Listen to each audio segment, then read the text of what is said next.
ఇవాళ పవన్ కళ్యాణ్ గారిని కలవడానికి వచ్చాము. ఇది ఒక good will visit.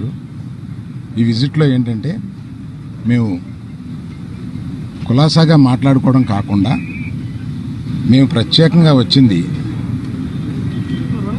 Chief minister, honourable chief minister గారి అపాయింట్మెంట్ ఇస్తే మా ఇండస్ట్రీ మొత్తం తరలి వచ్చి, అంటే మా ఛాంబరు ఇతర అన్ని అసోసియేషన్స్ కలిపి ఒకసారి వచ్చి చీఫ్ మినిస్టర్ గారిని, ఉప ముఖ్యమంత్రి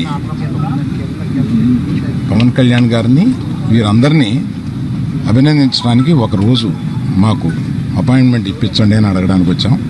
వారు తప్పకుండా త్వరలో అది చేస్తామన్నారు. చాలా గట్టిగా మాట్లాడతానండి, మీది వీకేమో చూడండి. ఆ పని మీద వచ్చాం. చాలా మనస్ఫూర్తిగా కాసేపు మాట్లాడి చాలా ఆనందపడ్డాం. త్వరలో మళ్ళీ total representation of the film industry తోటి ఇక్కడికి వచ్చి వారిని అభినందించడానికి మళ్ళీ వస్తాం. Thank you. ఏమీ లేదు. మీరనే టికెట్ అనేది చాలా చిన్న విషయం అండి, దాని గురించి రాలేదు. చాలా ఇండస్ట్రీలో విషయాలు కొన్ని మాట్లాడుకున్నాం, కానీ రిప్రజెంటేషన్ వస్తుంది కదా, అప్పుడు అన్ని సమగ్రంగా మాట్లాడతాం. Thank you.